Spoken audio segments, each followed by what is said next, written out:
may sapat na bilang na raw laban kay VP Sara.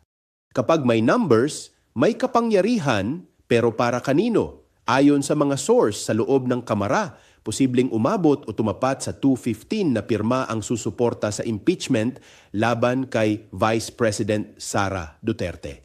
Ibig sabihin, malinaw ang galaw ng numero at sa politika, ang numero ay kapangyarihan. Pero ang tanong, para saan ginagamit ang kapangyarihang ito?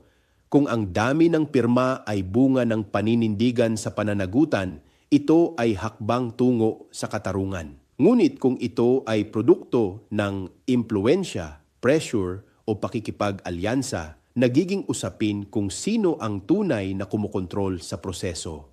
Sa demokrasya, hindi sapat ang bilang.